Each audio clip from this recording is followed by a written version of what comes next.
Hi, everybody, and welcome to another episode of HSP TV. I am your host, Barbara, and today I am joined by the wonderful Tonya Rutter, and we are going to talk about the energy of money.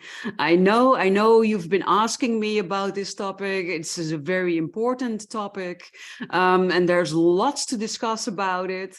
So thank you, Tonya, for being here today to talk to me about this very important topic that is touching the lives of everyone, basically, right? Pretty much, yeah. Thank you again for having me, Barbara. So yeah, the energy of money, this is a topic that pretty much everyone has to deal with. It doesn't matter whether you have it or not, you still have to deal with the energy of money. Yes. And one thing that people don't realize is that money has the same energy as love. Yes. That is something that is really surprising to a lot of people when they realize that. You tell them, well, money has the same energy as love, and it's what? Get it? And one way you can kind of test that theory is to insert the word love for the word money. And especially for people who are in business. A lot of times they'll talk about how I'm not doing this for the money. Okay, so change that sentence around and say, I'm not doing this for love.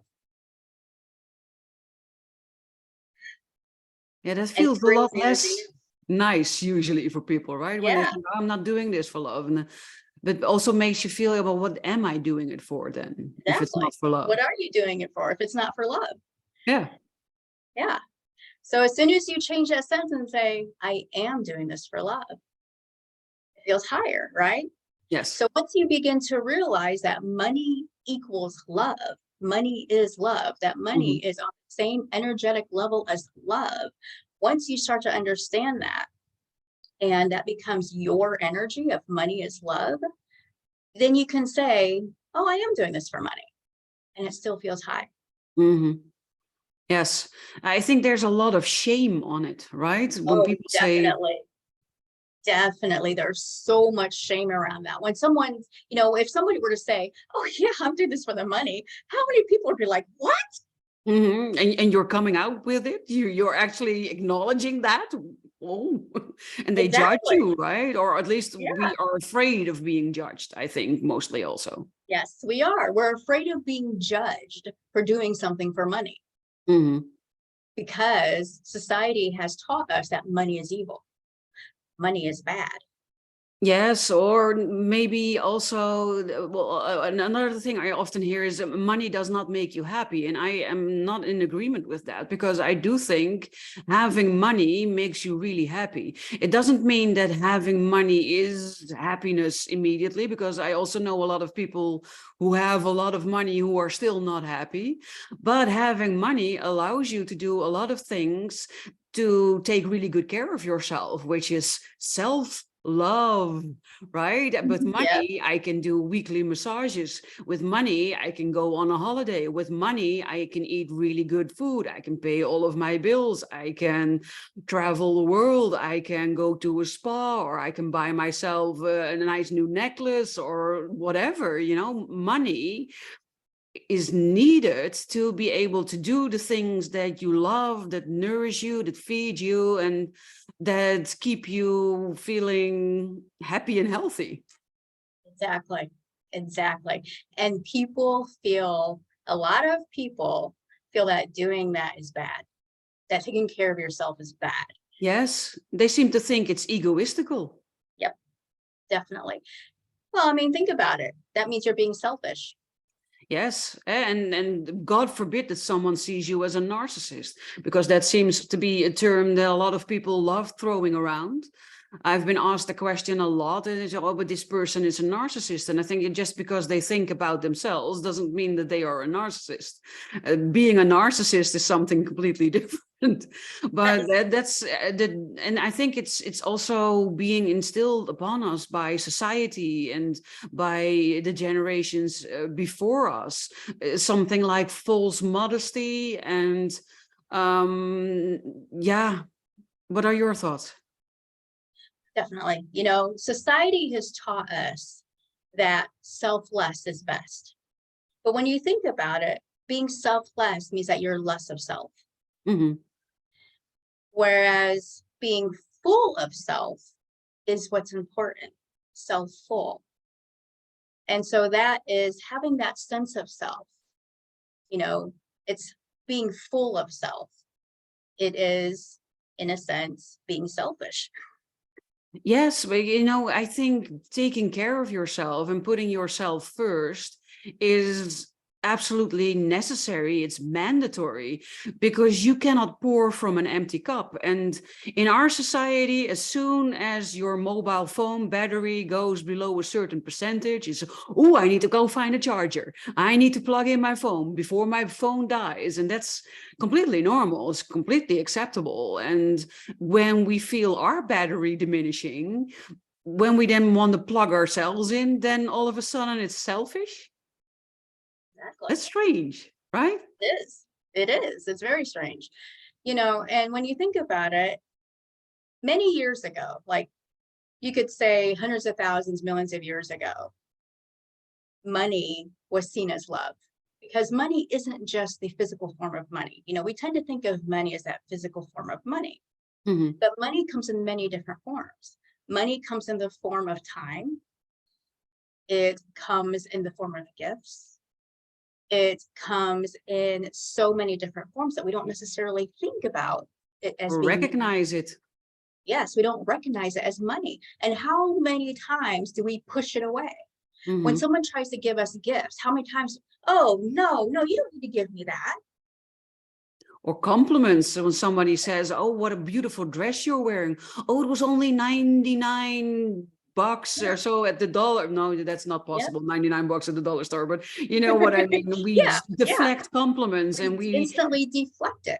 Yes, yes. anytime someone tries to give us something, we deflect it because again, that is the rule that was set in society, especially when you think of like that genteel society Hmm. of not looking like you're pretentious Hmm. or, you know, not looking like you are selfish or anything else.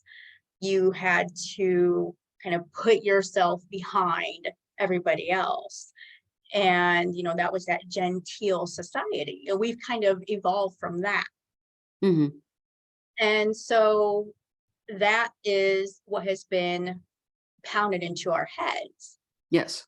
often, often, often that, oh no, you know, you can't accept a compliment, you can't accept a gift, you can't do this or that, you can't do anything that is going to be deemed as you taking care of yourself or enjoying yourself. God forbid, enjoy money.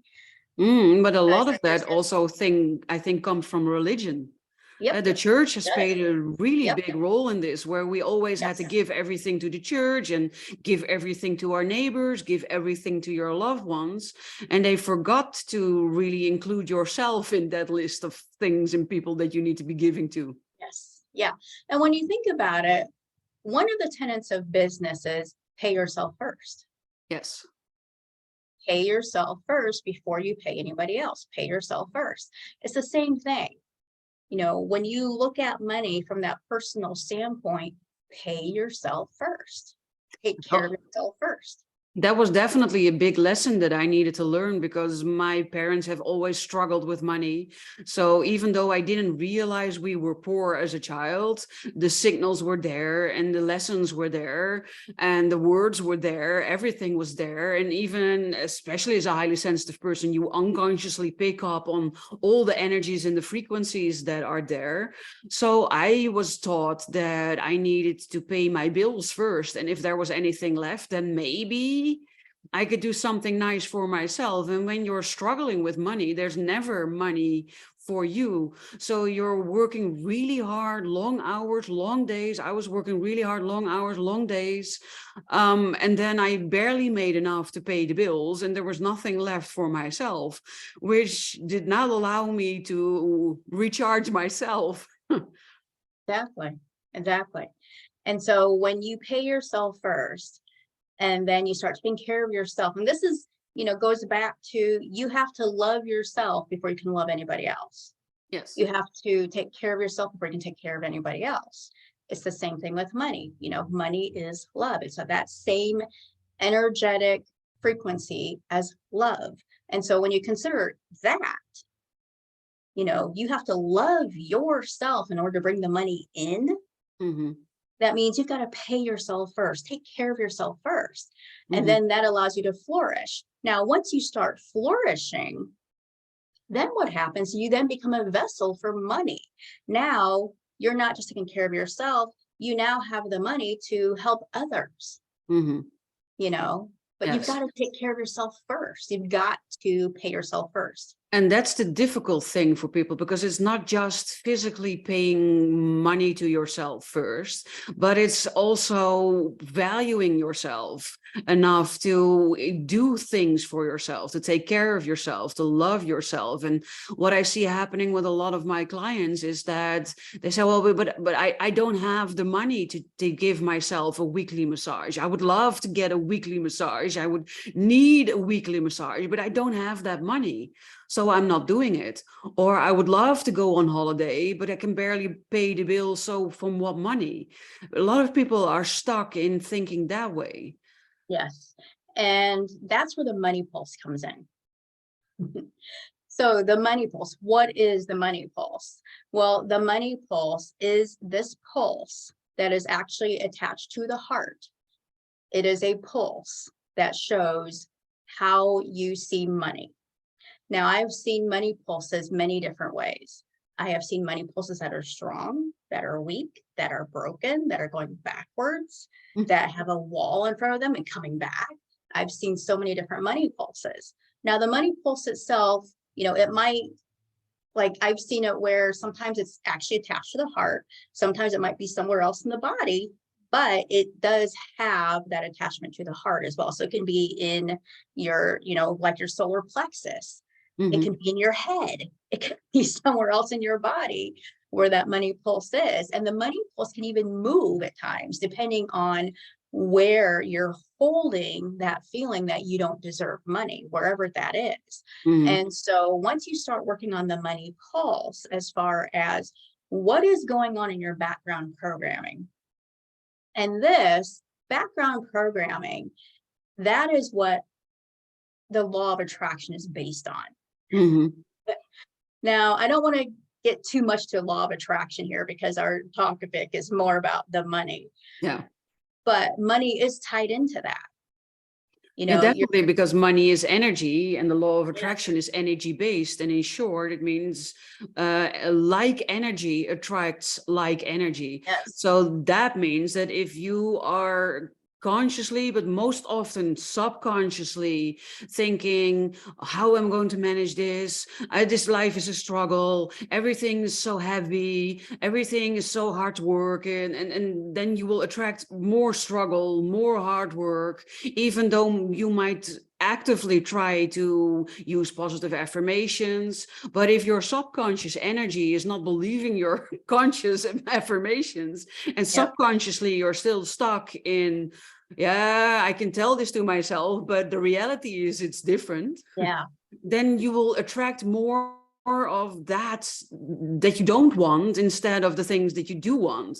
And so like energy attracts like energy. And since money is love and money is energy, to attract money, you need to start working on vibrating on the frequency of love to attract love, but also money. Yep, exactly. That's exactly it. And so if you have a money problem, you actually have a frequency problem. Mm-hmm.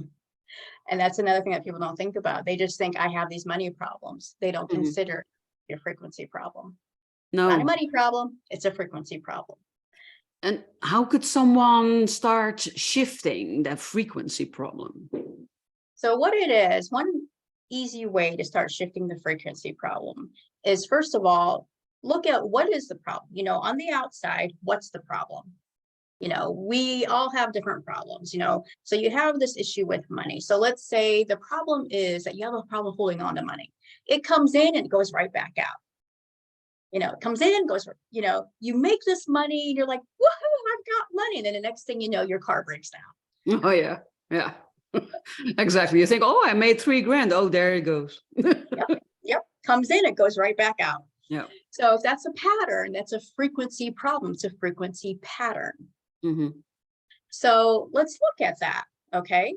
You Hmm. have this frequency pattern, money comes in, it goes right back out. All right. So let's consider that. What is going on within you that is bringing on this feeling that you cannot hold on to money? Because that's basically what it is. Hmm. Whatever that is. So you have to go within and start thinking about that. You know, like the first idea that pops up, why can't you hold on to money? I don't deserve it. Hmm. That's one of the first things that comes up. I don't deserve it. I don't deserve it. I'm not worthy. I'm not good enough. Yep. And so then you just keep going further. Okay.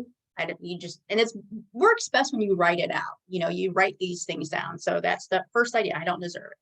Well, why don't I deserve it? Well, I'm not I'm worthless. I'm not worthy of it. Hmm. Well, why am I not worthy of it? Because no, I don't deserve love. Why don't I deserve love? Because I've been bad. I'm not a good person. Well, why am I not a good person? And so you just keep going under and under and under until you come up with an emotion. Hmm. This is where thought and emotion comes in. Thoughts are electrical, emotions are magnetic. So when you have something happen, especially trauma or triggers, and the thing is, people tend to think that trauma has to be something very, very bad that happened. It doesn't have to be something bad. It can just simply be how we internalize an Hmm. action or something that was said. It's just how we internalize. And a lot of times how we internalize it was said when we were very, very young. You Yes. know, as children, we internalize everything, even if it has nothing to do with us. Hmm. Yeah, and then there's this Chinese man who says, "Give me a child until 7, and I can tell you exactly what man he will become." Yeah. And that means that all our basic patterns are being programmed until the age of 7. Yep. And then after that, it's just Eckhart Tolle calls it the pain body. It's linking to previous experiences and then yeah, turning on the whole movie again and adding stuff to it, and then going through your same autopilot programs with your same thoughts and your same emotions and same actions, same results as the end result of it. Yeah. So you just keep going through these questions and you just keep going down until you get to the emotion. What is the emotion under all of this? And there's so many different emotions to do with this, but oftentimes those emotions come to betrayal, or they come to resentment, or this feeling of being forced into something, Mm-hmm. or this feeling of self-hatred. But it just comes down, what is that core emotion there? Because once you can get to the core emotion, first it's the thoughts, it's all these thoughts of everything. But then once you get to that core emotion, that's where you can start working on it. Mm-hmm. And so once you get to that core emotion, now you focus on where do you feel that in the body? Because your body's going to tell you where you feel it. Yes, if you know how to listen Yeah. to it or how to Yes. feel for it, because Yes. that is also one of the biggest problems our society has. We are mostly mind logical thinking beings, and we've sort of disconnected here. Everything Yes. down there is not there, and that's one of the main reasons so many people end up in a burnout, because they are not feeling their body, they're not recognizing or even noticing the signals, let alone knowing what to do with them. And it's difficult for a lot of people to tap into their emotions, and especially where they can be felt in the body. Exactly. And that's why it's so important for healing. You have to heal it in all three bodies: the physical, the emotional, and the energetic. Hmm. And most people, well, they'll try to heal it in the physical, or they'll try to heal it in the emotional, or they'll try to heal it in the energetic, but not all three. No, no, that's true. But also because most of the time people are not aware that there are 3 bodies where they need to heal it in. Most people don't know that. And No. so once you come to that realization and you start healing in all three bodies, it has to start in the energetic first. Then you go into the emotional, and then you go into the physical. And so the physical is kind of that last part. So when you're going through that list, you're starting, with the energies and the emotions. You go energy, emotion, physical. And so as you begin to learn to feel, to notice the emotion, that's really the first part, is just learn how to feel where you feel the emotion in the body. Yes. Because once you start to learn how to feel, where do you actually feel it in the body? When I work with clients, I start asking them, okay, where do you feel? So at first they're like, huh? What do you mean, where do I feel this? I don't feel anything. I know, they're just like, what do you mean? But the more we work on it, then they'll start to feel it. Oh, it's in my shoulder, it's in my head, it's in my chest. Oh, it's kind of everywhere. Once they start noticing the feeling, where are they holding it? Yeah, but And sometimes it's even a step before that, because I had a client and I kept asking him, how does that make you feel? And it started to really annoy him, because he thought, well, who cares? How does it make me feel? And he said later to me, it really annoyed me that you every time with everything, okay, so this is the fact, this is how it's showing up, and how does that make you feel? yeah. Yeah. And when you ask that question, how does it make you feel? People will automatically go to the emotional part of it, Mhm. how it makes them feel, not the physical. But you need to figure out, well, this is how it makes me feel emotionally, but this is where I'm feeling it physically. Yes, exactly. Yeah. That's the Yeah. next step for me. Indeed, the first, I feel sad. Okay, where do you feel that sadness in your body? How does that feel? Is it a tight chest, or a lump in your throat, or is it stinging behind your eyes, or is it a sudden contraction of muscles in your neck, or a queasy feeling on your stomach, or what is it for you? Yeah. Exactly. Exactly. And so, figuring that out and allowing yourself to actually feel feel it in the body, feel Mhm, it, emotionally, feel it physically, then what happens is you just tell your body, hey, heal this for me. mhm. Your body is extremely intelligent. Your cells are listening to you all the time. And so once you direct the body to heal it, your body will just definitely start doing it. Yeah, exactly. Because there's a study done by Dr. Bruce Lipton, which is called epigenetics. And it's the study where he scientifically proved that your thoughts influence you on your cellular level.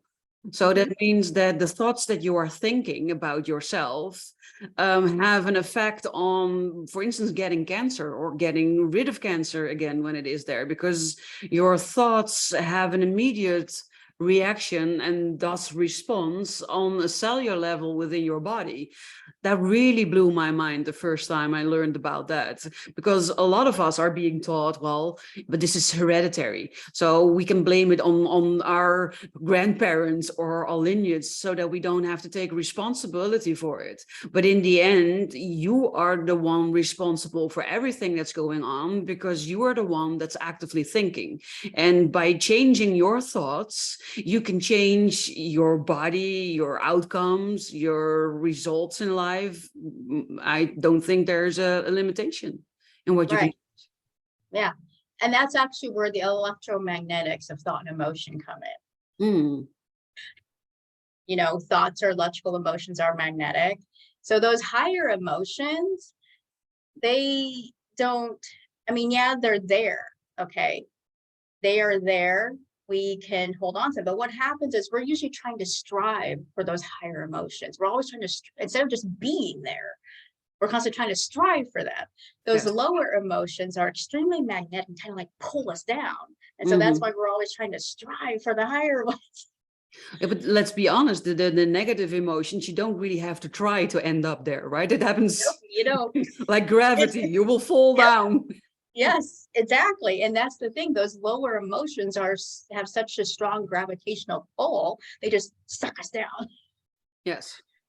And so that's why, you know, again, you have these electromagnetics of thought and emotion. So when you have these really negative thoughts, then what's happening is you have an emotion attached to that thought. Hmm. Have a low emotion attached to that low thought. So now you have these electromagnetic charges that are being stored in the cells. So that's where the epigenetics comes in. Yes, exactly. Yeah, yeah, yeah. It was wildly fascinating to me, and it was also really great in a different aspect because my boyfriend is very much into the science world, and he needs things to be scientifically proven. So all that woo-woo stuff. That was just like, yeah, right. So that's where I'm very thankful. I'm thankful for many different reasons, but this is one of the reasons I'm thankful for the research that Dr. Bruce Lipton did, because it allows people who are very scientifically oriented to also step into the possibilities and accept it so that they can start working with it, while otherwise their mind would be blocked because they have this judgment of who is woo woo. That's woo woo. Yeah, that's totally woo woo. But when you think about it, it's not. It is scientific. Yes, There is the scientific basis to everything. Yeah. exactly. So would be the right conclusion then be that um, every single money struggle in the end has to do with a vibrational shift that you need to make? Yes. Every single money struggle has a specific frequency to it. And so what you have to do is you have to release that frequency, rise up to the frequency of love. Hmm. You know, you have to bring that frequency up. And so every single money struggle has the electromagnetics of those frequencies. And so it's basically neutralizing those electromagnetics. This is going back to the epigenetics, Hmm. neutralizing those electromagnetics and reprogramming that background programming.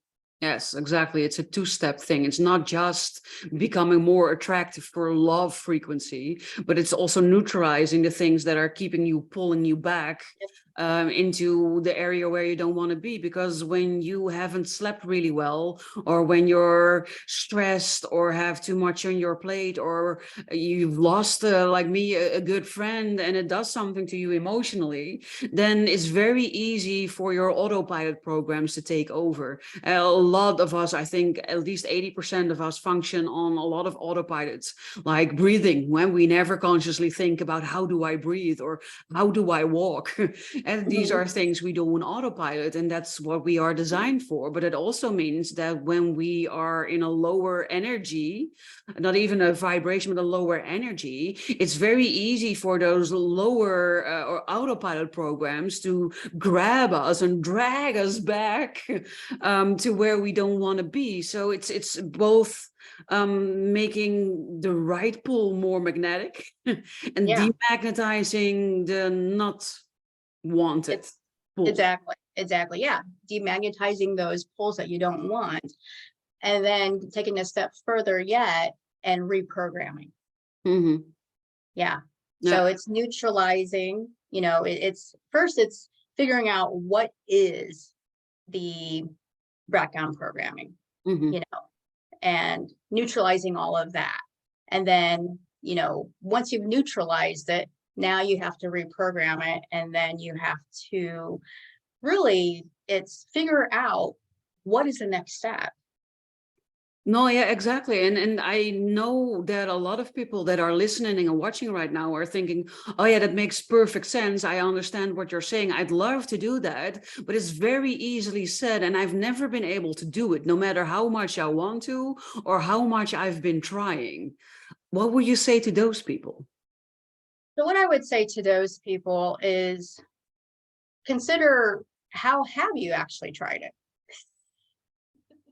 And one of the things that I've discovered is you have to kind of go in the past, you have to go into the future, because the past is now and the future is now. And so when you go into the past and you go into the future, you can actually see what the pattern is. And when you can see what that pattern is, and you can change that pattern, you can reprogram that pattern, you can then create a new pattern. And when you can create a new pattern, if you can see what the future of that pattern is, then what you can do is you can essentially reverse engineer that pattern and figure out what the next step is, and then the next step after that, and then the next step after that. Mm-hmm. So this kind of, being able to do it all means working in the past, working in the present, working in the future. Mm-hmm. And then taking what's in the future and reverse engineering it to put it into the present. But isn't it very difficult when you are stuck in this emotion of unworthiness, not enoughness, to take that bird's eye view and recognize your own patterns? Yes, definitely. Because how often can we recognize our own pattern? Right? Yes, exactly. So Yeah, that's where then help from someone who knows how to guide you and knows how to open you up or ask the right types of questions so that you are able to get out of your emotion and into wherever you need to be able to do this. Comes in yes, handy, right? definitely. And I actually had created a program.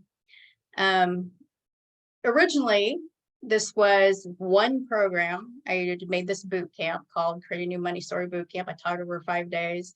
People got amazing results from it. On the 6th day, I had someone create, this $2,000 sale on the 6th day. And then I took that boot camp, I turned it into a 6-week program. And Mhm. during that 6-week program, I turned it into a 12-week program. Because I came to realize, man, this is way more than it was going to be. Yeah, I know what you're talking about. It happened with my programs too. It originally, I think, was a 5-week course, or no, I think a 5-day thing, a 5-day Yeah, challenge, and then it turned into a 5-week course, and then it turned into a 6-month program. exactly. Exactly. And that's kind of how it is now. It's like this 6-month program. Yeah. But essentially, what I've done is I have kind of separated into two separate programs. So the first part of it, I call it the DNA method. And so I call that the dimensional nucleotide actualization method. And It's painful. and what that does is that works on, all of those electromagnetics that are held in the DNA. That is the Mhm. frequency part. And so that really deals heavily in those frequency problems that are keeping you stuck. It's those money issues, it's those frequency issues, it's all this, because oftentimes it has nothing to do with the money itself. It's Mhm. something else. There's something else going on. So it works on those frequency problems, and works on bringing that money pulse, making it strong and making it so that you can actually send and receive that money, that energy of money. Mhm. The second part of that program is very heavy on technique. It's kind of geared more towards practitioners, like energy practitioners, but really anybody who is interested in energy work can do this program. But that's where we get more into very specific techniques Mhm. of how to really bring that money in. And there are money codes, there are all these different money codes. I can't think of how many right now. I don't even have it up right now. But there's all these money codes that we work on. And most people don't really think about these different money codes. No. No. You have an Um, example of a money code that people have a so better so like picture? for one, like money is earth. People don't think about that. Who thinks about money as being earth? Nobody actually, I think, but when you get down to it, we call it also Mother Earth, and a mother is nurturing, loving. So then we have the full cycle for back to love. Money is love. Yeah, Money is earth. exactly. Exactly. So that's just one of them. Like I said, I don't have it up right now, so I can't go through all of them. Mhm. But that's an example one. So it's taking these money codes that you wouldn't even think of and having you really experience it. So it's Mhm. not just a matter of learning it, it's a matter of experiencing it. Ah, that's really valuable. And another one is money is celestial. Who thinks of that? Mhm. Well, we are celestial beings. So again, it's making you experience yourself as a celestial being. So the money codes that I have in there, it's not just about the intellectual part of it, of learning it, but it's also the experiential part of actually experiencing it. Mhm. Yes. And Yeah. I think that that's a very important thing, especially my experience as a highly sensitive person, right? I love collecting knowledge, but not for knowledge's sake. Knowledge means nothing to me if I don't know what it feels like or how to work with it or how to use it in practice. So I've always been a hands-on learner. Yeah. Yeah. Well, another money code is money is God. Hmm. Ooh, that might be one. For some people, be like, oh, that's triggering. Hmm. But when you think of it again, we are God. And when you can experience yourself in that God form, then you can see how money is God, Yes. as being the actual creator of everything that you create, actually experiencing yourself as a creator, money is God. Yeah, but a lot of people already have a lot of resistance on the word God, and it's getting Mhm. better for me. But there used to be a lot of resistance to the word God because there's a lot of resistance or energies around religion and Yes, the way exactly. religion depicts God. So I was very comfortable with source energy, the universe. I always believe that there's a higher source or a higher power out there, but God just got a bad taste. Yep, yep. Well, and that's like the religion, because God is framed as something outside of us. Yes. But what I do is I want you to see yourself as God. You are God. You have the power of creation in your hand. What does that make you? God. Powerful. And yeah, a mini God. A mini God. Yeah. I mean, when you think about it, we are powerful creator beings. Yeah. And we oftentimes forget that. Yes. Yes. Exactly. So yeah, And it's we there are people out there that are teaching people, oh, well, you are a magical creator or you are the creator of your life. And there are people who want to believe that, who want to believe that they are the magical creators of their own life, but are still struggling with how that actually manifests and if they really believe it, and then taking it a step further and connecting that to a magical creator means, well, you've creation power, God has creation power, so are you then God? yeah, exactly. And I think it's, sometimes people will think, no, I can't be God. God Mhm. is something out there. No, God is something in here. Yes, because We in are the God. end, we are all connected. And when we call it source, a lot of more people accept it that we are all connected to source energy. The energy of source flows through all of us. That's why we're all energetically connected with each other. Many spiritual people believe this and practice this.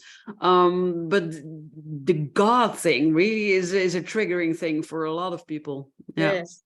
It's a triggering thing for a lot of people. It was for me originally as well. Yeah. But I've since come to realize, because we are such powerful creator beings, you go back to source. All Hmm. right. Again, but when you say, well, the power comes from source, okay, but you're still saying that power comes from something out there. Hmm. Whereas money is God. Okay. We are money. You're money. I am money. Money is God. I'm God. You're God. We Yes. are each our own gods. We have the power of creation. We hold it in our hands. Hmm. And as part of that money code, I actually have people experience being God.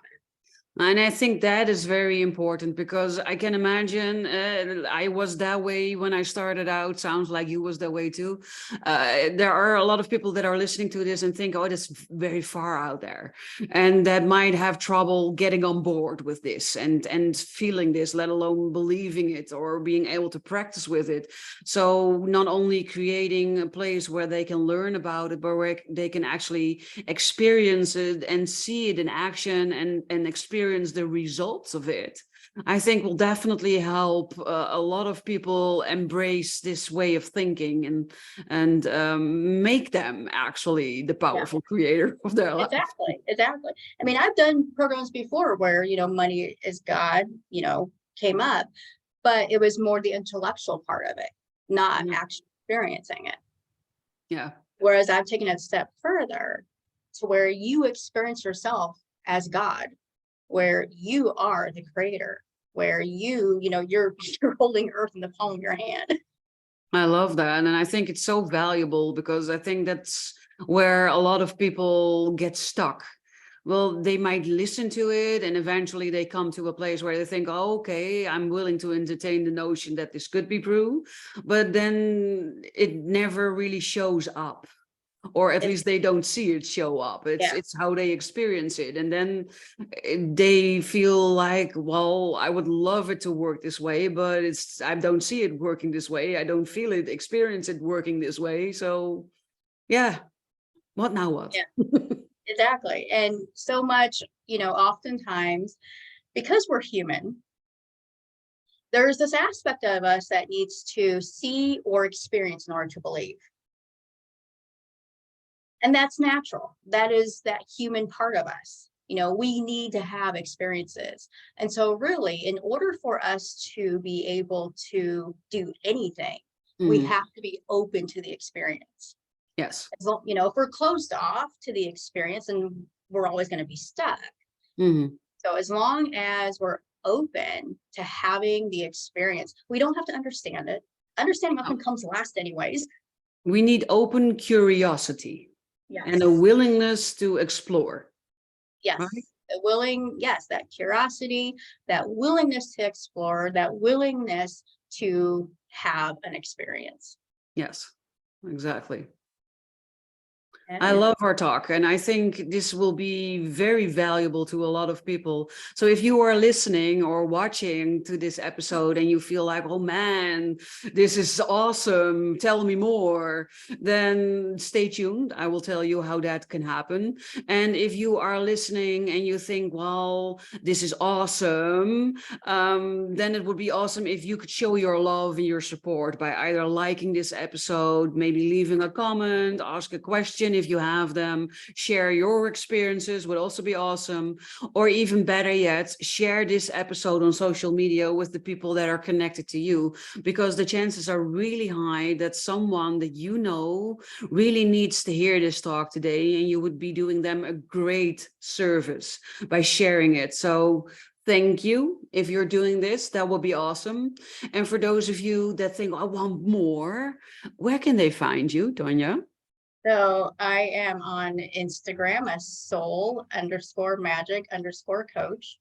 I am on Facebook as Soul Magic Coach, Tonya Rutter, Soul Magic Coach. I'm actually, on Facebook, it's actually Tonya Rutter, Goddess of Light. But it's also, Go Soul Magic Coach. Yeah. And email me, coaching@TonyaRutter.com. Awesome. If you think, well, that went too fast, I couldn't write so fast, or I didn't catch everything, no worries. I will make sure that all the links that we talked about are below this show note, in the show notes below this episode. So you can definitely find them below here. And if you want to reach out to Tonya, please do so. If you want to reach out to me, of course, also please do so. I always offer a free coffee chat for people that are interested in just getting to know me or talk about things. So you're always welcome in that sense as well.